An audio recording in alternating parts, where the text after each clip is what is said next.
Eu sou Antônio Dias, filho de Manuel Dias Martínez e de Florinda Barros Dias. Nasci em 21 de março de 1933 e estou com 76 anos na cidade de Arapoti, estado do Paraná. O meu depoimento. A Revolução de 1964 chegou em Rio Mafra no dia 1º de abril. Rio Negro e Mafra são duas cidades lindeiras, separadas por um rio, o Rio Negro. Rio Negro está no Paraná e Mafra em Santa Catarina. Duas pontes unem as duas cidades, a Ponte Metálica e a Ponte Rodrigo Ajassi. Em 1958, um cronista social, João Farinhuc, do jornal O Noticiário, teve a ideia de juntar o nome das duas cidades e criou o termo Rio Mafra, que foi prontamente adotado pela população para designar a cidade hipoteticamente formada pelas duas cidades.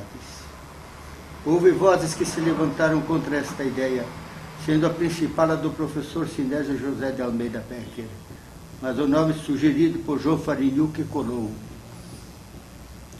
Cheguei em Rio Mafra no dia 20 de março de 1955 para lecionar matemática no Colégio Barão de Antonina, em Mafra. Lá eu me casei, lá nasceram meus 3 filhos, Gisela, Antônio Júlio e Rodrigo. De 20 de março de 1955 a 31 de março de 1964 foi a época mais feliz da minha vida. Morava na cidade que eu amava, iniciara a família que eu sonhava, desfrutava de um largo círculo de amizades e onde me distinguia na profissão que escolhera, professor. Além de professor, exercia a profissão de jornalista, levado pela mão do pioneiro da imprensa naquela região, Abelardo Luiz de Oliveira, um homem que a cidade de Mafra ainda não lhe fez justiça, cultivando a sua memória. Fui repórter e diretor do jornal do seu Abelardo, o Noticiário da Fronteira.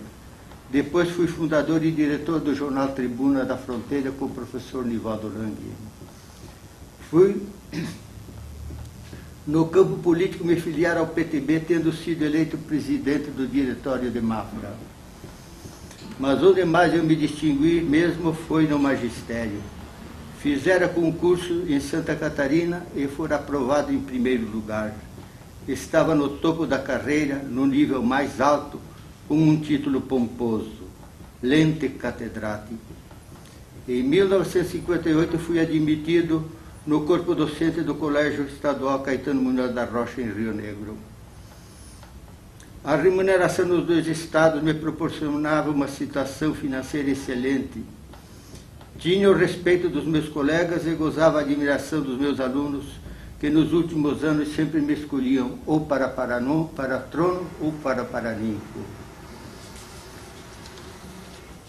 Mas essa história de felicidade e de sucesso desmoronou no dia 1º de abril de 1964. Gostaria que o senhor justificasse o porquê a Revolução chegou a Rio Mafra no dia 1º de abril e por que colocou a palavra Revolução entre aspas. Primeiro quero explicar que escrevi um texto para servir de base para este depoimento. Foi nesse texto que eu coloquei o título. Coloquei aspas na palavra revolução porque, no meu entender, não foi uma revolução. Revolução é um passo à frente na evolução política da sociedade.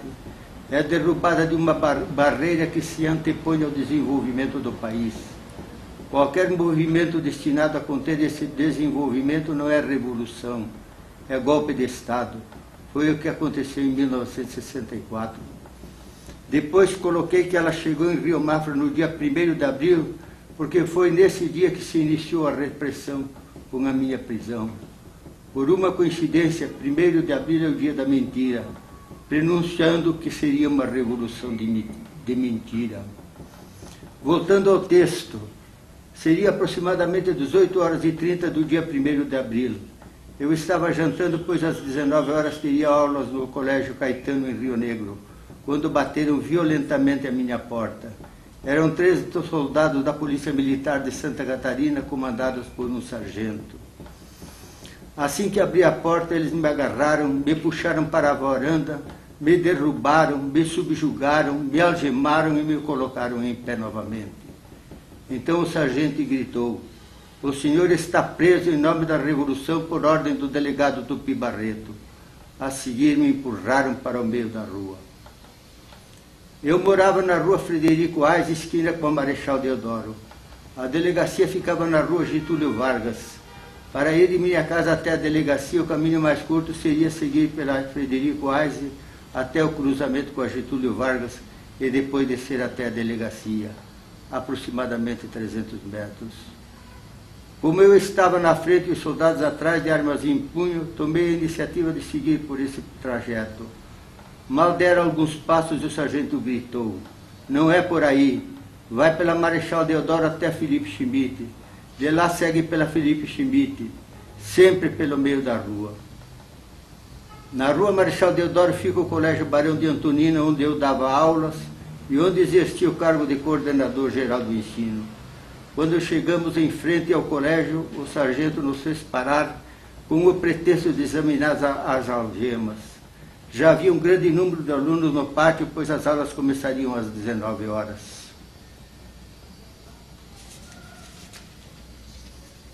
Os alunos acorreram à frente do colégio e assistiram tudo em silêncio. Na rua Felipe Schmidt, os carros estacionavam para os ocupantes poderem ver melhor o estranho desfile. Os pedestres se acotovelavam nas calçadas. Todos queriam apreciar o espetáculo. Quando chegamos na primeira quadra, paramos em frente do prédio onde era o antigo Hotel Excelsior.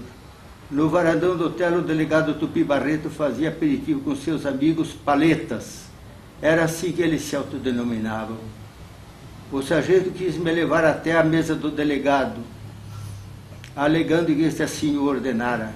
Já parcialmente recomposto, me recusei a obedecê-lo. Preso é recolhido à delegacia, não vai se apresentar ao delegado na mesa de um bar onde ele se embebeda com seus amigos, disse-lhe. O sargento ainda tentou me ameaçar, mas como uma pequena multidão que se formara ao nosso redor manifestasse apoio à minha atitude, ele foi sozinho falar com o delegado.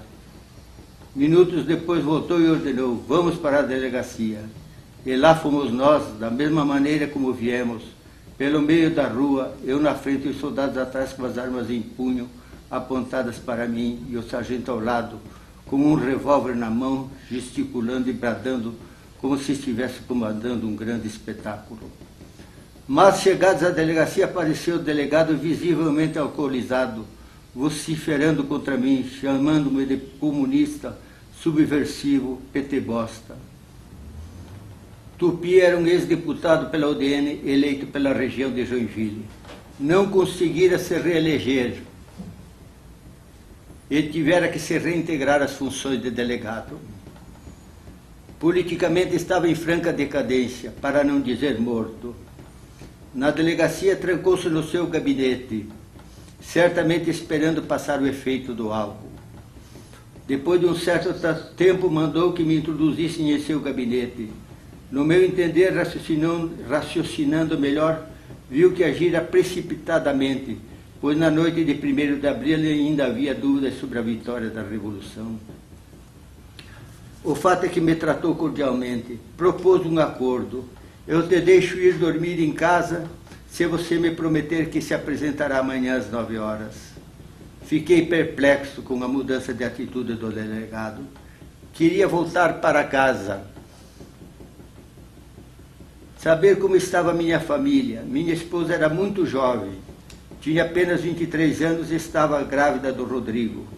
Gisela tinha 4 anos e Antônio Júnior 2. Eu imaginava o estado de perplexidade em que se encontravam. Por isso, eu queria aceitar o acordo. Por outro lado, temia que o delegado mandasse me matar no caminho, alegando que eu tentara fugir. Mas a preocupação com a família falou mais alto e aceitei o acordo. Pedi para chamar um táxi e o delegado não concordou. Para que táxi se a tua casa é tão pertinho? Isso me deixou ainda mais desconfiado. Voltei muito depressa, correndo mesmo, Encontrei minha esposa em prantos. Contou-me que, como eu estava demorando em voltar para terminar o jantar, fora até a porta da frente para me chamar. Ficou perplexa ao não me encontrar. Nos abraçamos e eu procurei acalmá-la, dizendo que os equívocos seriam desfeitos, que tudo iria terminar bem. Naquela noite não dormíamos, tal era a tensão que nos encontrávamos. Conversamos muito, lhe dei orientações. A principal era para ir para a casa de seus pais. No dia seguinte, bem cedo, apareceu Alaolino da Silva, redator-chefe do jornal Tribuna da Fronteira, para o qual passei a direção do jornal. Depois fui cumprir a minha palavra, apresentando-me às 9 horas na delegacia. Mas, por precaução, levei minha carta patente de segundo-tenente da reserva. Na delegacia encontrei Nemésio Machado Cidral, vereador do PTB e presidente do Sindicato dos Empregados nas Indústrias de Madeira. Como eu, fora conduzido por policiais de armas em punho. Também presos estavam o secretário do sindicato e o tesoureiro, Félix Charnes e Chico Santana. Tupi mostrava-se impaciente e destemperado, por isso invoquei o direito de, como oficial do exército, ser preso numa guarnição militar. Enraivecido, ele acabou concordando e mandou entregar-me no quartel do 2º Batalhão Ferroviário na cidade de Rio Negro. O comandante, coronel Ayrton Pereira Tourinho, depois de se informar sobre o ocorrido com o próprio delegado, colocou-me em liberdade, dizendo que tudo aquilo era bobagem do Tupi, que estava procurando se promover politicamente. Disse-me para me reintegrar às minhas funções e que eu ficaria preso sob palavra e que, portanto, não deveria me afastar das 2 cidades. No dia 15, bem cedo, recebi a visita do capitão Aureliano Pinto Jorge. Disse-me que o coronel Tourinho iria fazer uma viagem para inspecionar o trecho ferroviário que o batalhão estava construindo e que quem ficaria no comando da guarnição seria o tenente-coronel Ferreira, um gorila ávido por prestar serviços à Revolução. Recomendou-me cuidado. Ferreira foi rápido em autorizar o Tupi a me prender e enviar-me para Joinville. Fui preso em Rio Negro, numa outra cidade, em outro estado, fora, portanto, da jurisdição do delegado de Mafra. Fomos 3, eu, o Nemésio e o inspetor escolar Lourivarte Goya, numa Kombi cedida pelo Moinho Catarinense, dirigida pelo jogador de futebol conhecido como Fubá.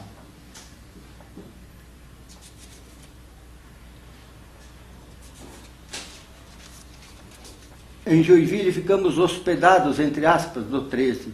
No dia seguinte fomos levados para Florianópolis e entregues ao 14, que nos entregou ao 5º Distrito Naval.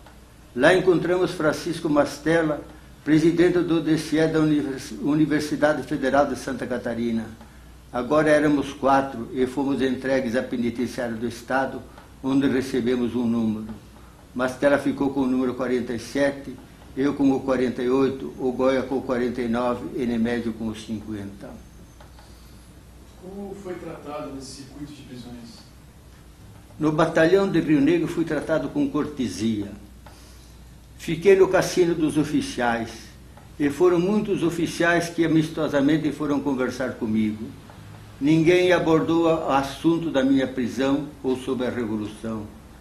O coronel Tourinho mandou o major Fanor Rodrigues de Mato saber do delegado de Mafra o que estava acontecendo, e foi lastreado nessas informações que o comandante me liberou. Já no 13 foi ruim, nem alimentação recebemos. Nemésio e Goya foram para o Xelindró. Eu, por ser oficial, fiquei numa sala guardado por um capitão que sempre estava exibindo seu revólver. Pedi para ir ao banheiro e verifiquei que havia 2 soldados montando guarda na porta e 2 soldados em cada janela.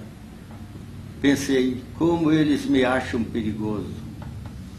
No banheiro não consegui defecar, fiquei inibido, porque um soldado me colocou na cara o cano de uma metralhadora. No dia seguinte, ao sairmos, passamos por trás da tropa formada. O comandante disse à tropa: aí vão os últimos remanescentes do exército de Cuba. No 14, a prisão foi mais civilizada. Ficamos no cassino dos oficiais e recebemos alimentação. No 5º Distrito Naval, nosso grupo recebeu Francisco Mastella, presidente do DCE.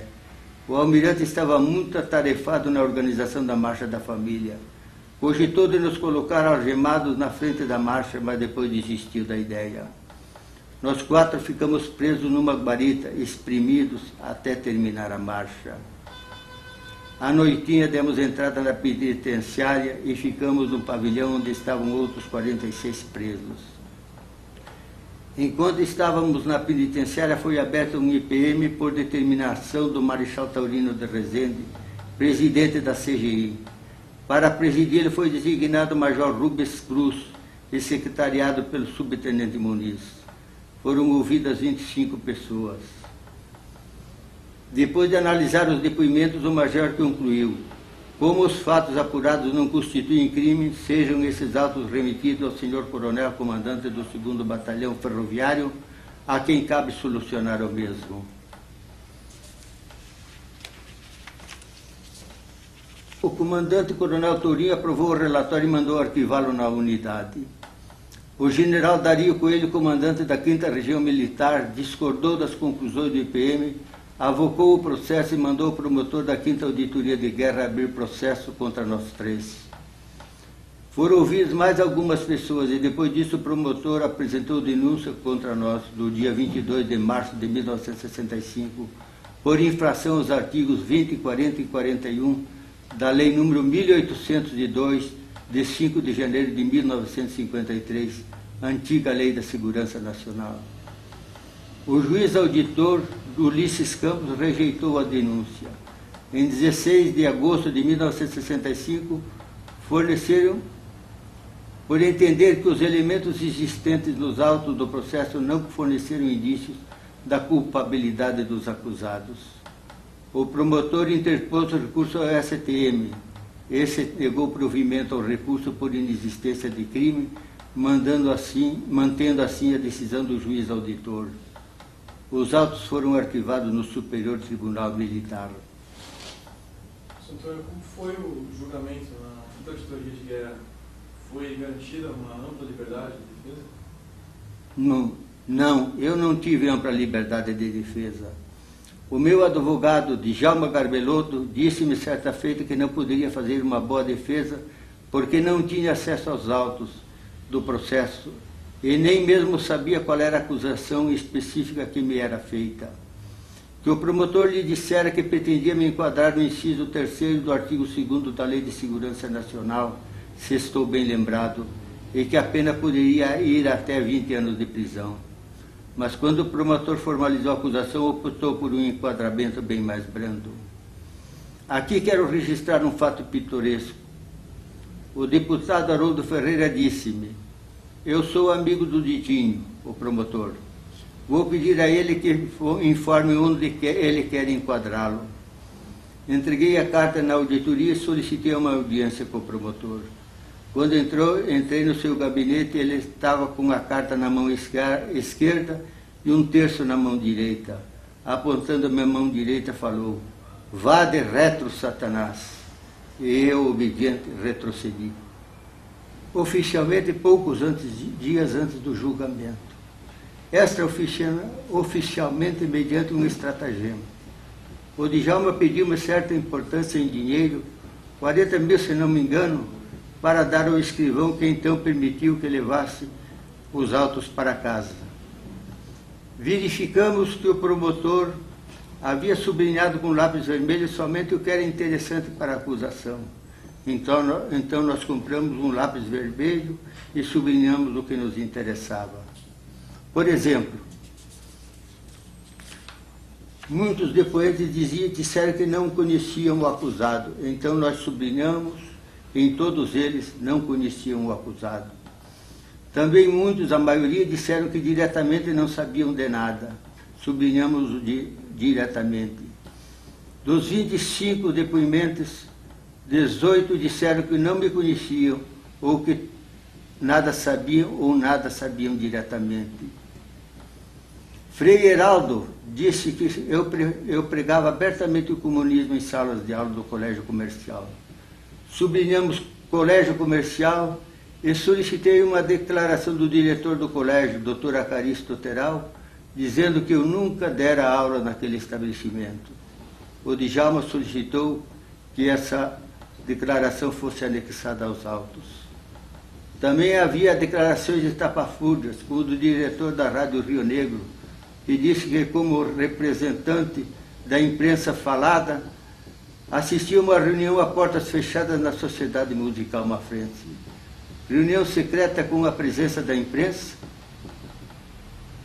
E em Santa Catarina, como foi o desenrolar dos acontecimentos? O governador de Santa Catarina, Celso Ramos, no dia 13 de abril de 1964, pelo decreto 1412, criou a Comissão Estadual de Investigação.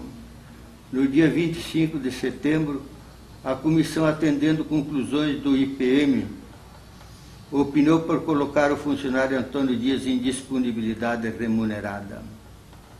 Celso Ramos acatou o parecer da comissão e, em 28 de setembro de 1964, colocou-me em disponibilidade remunerada com vencimento de 23.400 cruzeiros, proporcionais aos 10 anos de serviços prestados ao magistério de Santa Catarina. 11 dias depois, por pressão dos militares, Celso Ramos voltou atrás e transformou a disponibilidade em aposentadoria. O senhor teve ampla liberdade de defesa perante a Comissão Estadual? A comissão me convocou para depor. Me fizeram muitas perguntas. Se consideraram minhas respostas como defesa é outra coisa.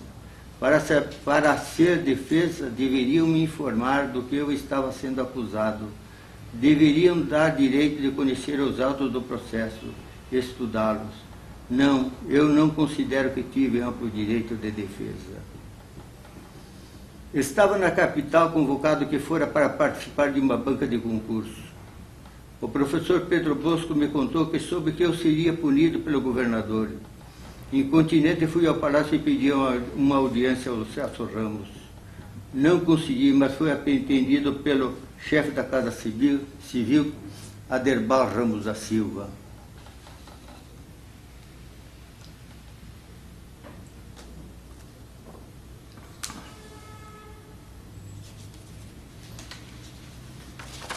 Aderbal disse-me que os militares exigiam que o governador punisse alguns funcionários estaduais. E como eu já estivera preso em Mafra, resolveram me colocar no rol dos funcionários a serem punidos. Queriam me colocar em disponibilidade remunerada, que não sofreria nenhum desconto e que depois eles me reverteriam a atividade. Perguntou se eu aceitava. Respondi: se os senhores querem me punir, eu não posso impedir, mas não será com a minha concordância. E no Paraná, o que aconteceu? No Paraná eu era professor suplementarista. Ganhava por aula ministrada. Por isso, em 1974, prestei concurso para me efetivar na carreira. Passei em 11º lugar. Todos os outros aprovados foram nomeados. Só restava eu.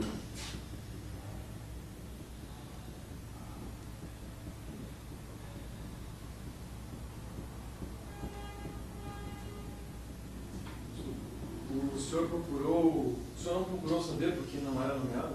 Claro que procurei. Pedi uma audiência ao secretário da Educação na época, Lauro Rego Barros. Ele me informou que não poderia ser nomeado por ter sido preso em 1964. Então lhe apresentei uma cópia de parecer emitido por um procurador do Ministério da Justiça sobre um caso análogo favorável à nomeação. O parecer foi aprovado pelo ministro da Justiça, Milton Campos. Lauro Rego Barros leu o parecer e me devolveu dizendo: isto aqui não vale nada. O senhor me traga um parecer do SNI que eu o nomeio. A situação estava neste pé quando, em 10 de novembro de 1966, o Marechal Castelo Branco, que ilegitimamente ocupava a presidência da República, suspendeu os meus direitos políticos por 10 anos. Aí eu não poderia mais ser nomeado, pois é a condição sine qua non que, para exercer cargo público, que o cidadão esteja no uso e gozo de seus direitos políticos. Agora que eu não poderia mais ser nomeado, o governador Paulo Pimentel resolveu me nomear. Como eu não pude assumir, assinou o decreto tornando sem efeito o decreto de nomeação, por não ter assumido no prazo legal. Será que a nomeação se deu exatamente porque eu não poderia tomar posse por estar com os meus direitos políticos suspensos? Não foi colocado no obstáculo para o senhor participar? No dia da realização do concurso, eu tomei o primeiro ônibus para Curitiba. Quando cheguei, fui abordado por 2 cidadãos que se apresentaram como agentes do DOPS. O senhor não poderia estar aqui porque está confinado à cidade de Rio Negro e Mafra. Portanto, o senhor vai voltar com o primeiro ônibus. Ficaram comigo até eu tomar o ônibus. Quando o ônibus parou no primeiro ponto depois da rodoviária, na confluência da Marechal Floriano com a Kennedy, desci. Tomei um táxi e fui para o colégio estadual. Cheguei a tempo de participar do concurso. Foi o único obstáculo que puseram, graças a Deus. E o que fez para sobreviver nesse período? Procurei emprego. Infelizmente, todas as portas estavam fechadas para mim. Dava aulas particulares e fui vendendo patrimônio. Primeiro foi um automóvel Austin. A casa foi uma das últimas coisas que vendi. Infelizmente, vendi quase tudo que eu tinha na Bacia das Almas. Minha esposa disse-me, então eu vou trabalhar. Ela tinha cursado até o 2º ano do curso normal. Matriculou-se novamente, formou-se, fez estágio e pediu nomeação em Santa Catarina. Licurgo Aleixonora, inspetor escolar em Mafra, me chamou e disse-me que ela não poderia ser nomeada por ser esposa de um casado. Argumentei que nenhuma pena pode ultrapassar a pessoa do criminoso.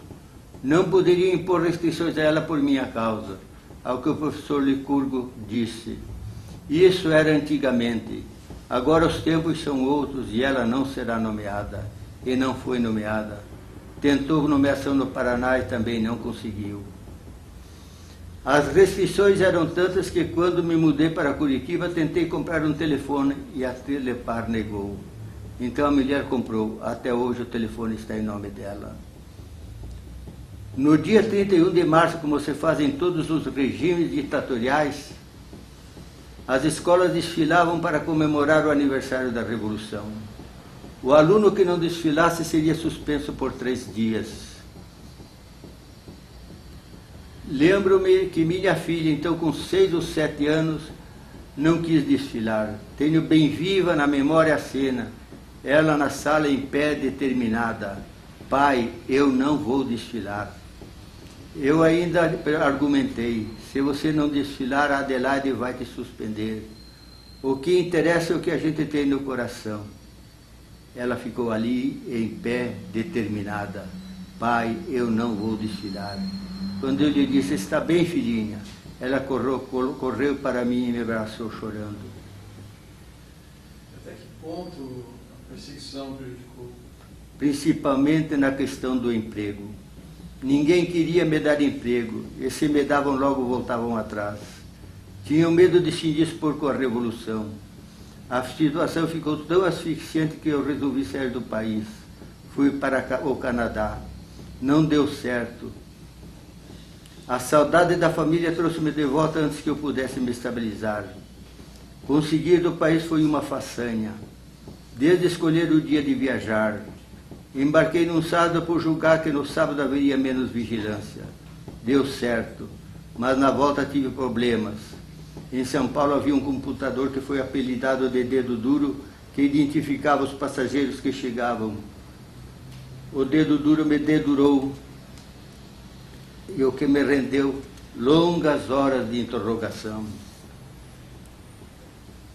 a ponto de perder a conexão para Curitiba, onde só cheguei à noite. Foram tantas as perseguições, tantas as dificuldades, que nomeá-las seria difícil. Vou relatar apenas algumas para que você tenha ideia do que acontecia. Certa vez fui a Floripa tratar de assuntos. Me hospedei no City Hotel, um pequeno hotel que ficava nas proximidades da rodoviária velha. No dia seguinte, quando voltei, encontrei a minha mala sobre o balcão da portaria. Estranhei, mas pensei comigo, não deve ser a minha mala, deve ser de outra pessoa. Mas quando pedi a chave do quarto, o porteiro me disse, o senhor não está mais hospedado aqui. A polícia esteve aqui revistando a sua bagagem e nós não queremos ter problemas com a polícia. Acabei indo dormir num banco da rodoviária. Então essa tragédia não atingiu profundamente, psicologicamente, você e sua família? E como atingiu? Minha mulher e meus filhos tiveram que se submeter a tratamento psicológico. Eu mesmo fui atingido por depressão. O doutor Maurílio Pinto diz que o que eu sofri não foi uma perseguição, foi um massacre, e que está a origem nas minhas patologias atuais, diabetes e Parkinson.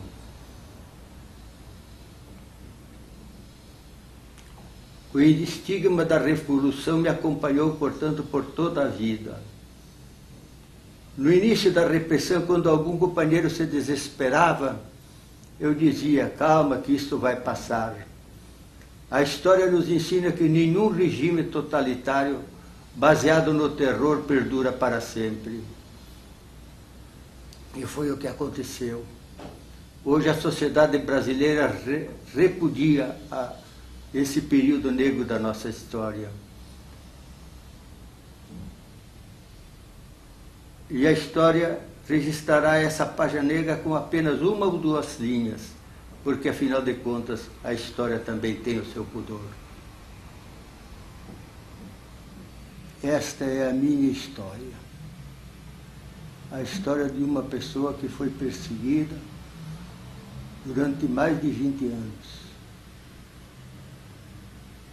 e que sobreviveu a esse período, embora com traumas, com patologias, com muito sofrimento. Eu deixo aqui a minha mensagem aos jovens que nunca se deixem levar por ideias totalitárias, que sejam fiéis à liberdade e à democracia, pois só a liberdade constrói para o futuro. Cada acusação infundada disse que eu tinha armas para iniciar uma revolução em minha casa.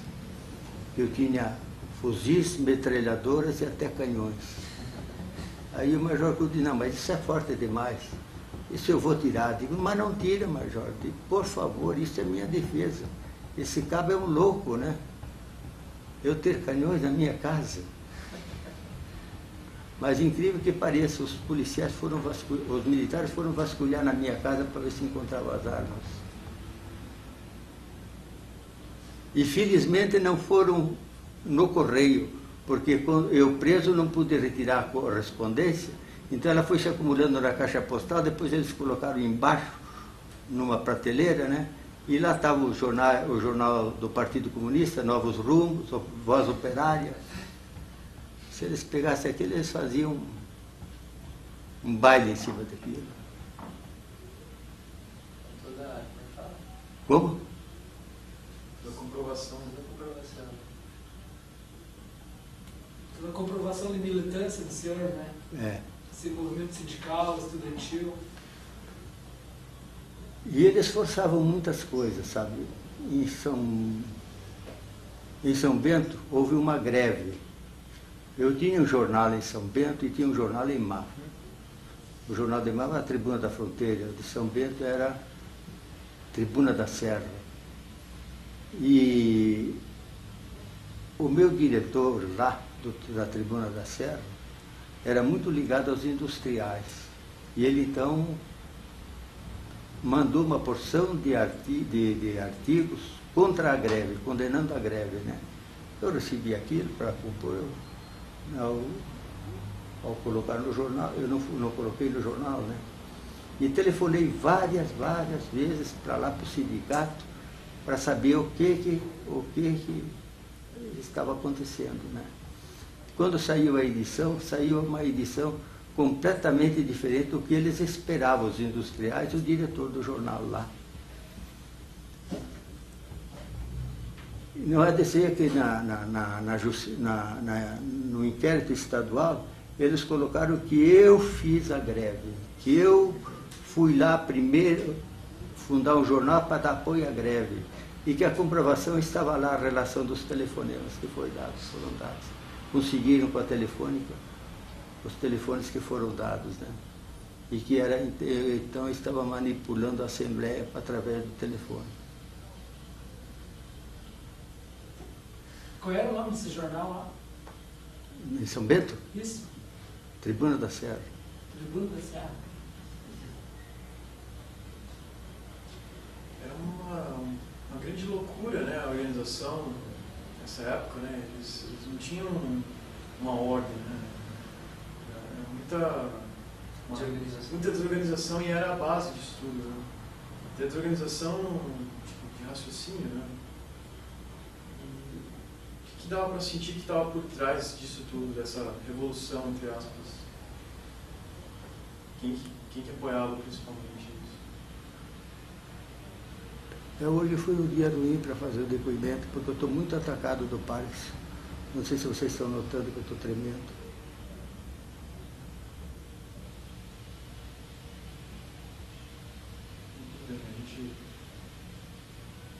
É que já era para mim ter feito esse depoimento, mas eu estava mal, então hoje eu não quis adiar, né? Fiz assim para ler, porque a memória não me ajudaria a fazer um depoimento assim de viva voz, né? De improviso. Seria mais interessante, né? Antigamente eu faria isso, hoje não consigo mais.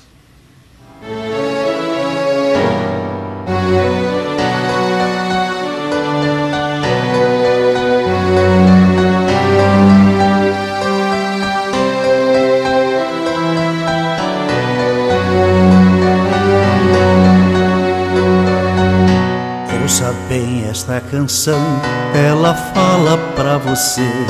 Ela fala de um tempo que ninguém pode esquecer, de um tempo em que alguns homens impuseram a tirania, muitos outros responderam com a sua rebeldia. Os tiranos implantaram longa noite de terror, tentaram calar a todos, provocando muita dor. Censuraram a cultura e toda a cidadania, calaram toda a voz, promovendo a vilania.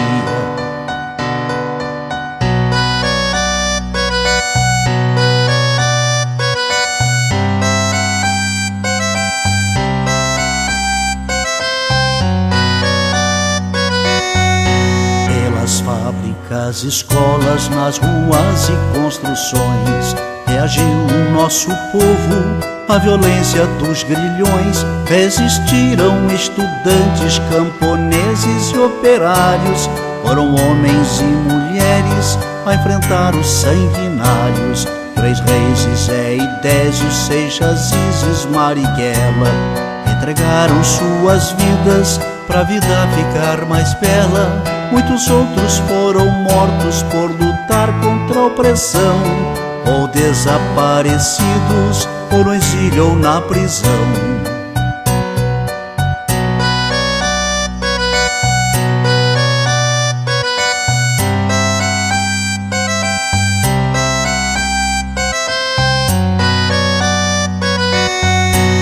Com a luta desses homens derrotou-se o opressor.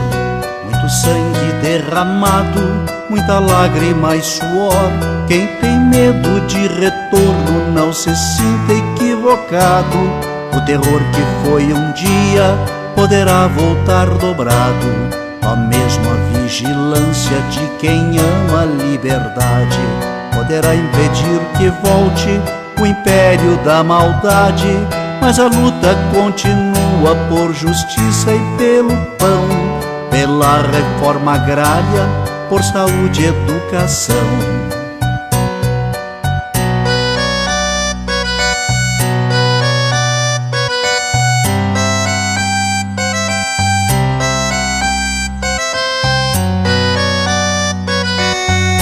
A miséria ainda se espalha, a violência é assassina, juventude sem futuro, A história nos ensina, só unido nosso povo vencerá a exclusão.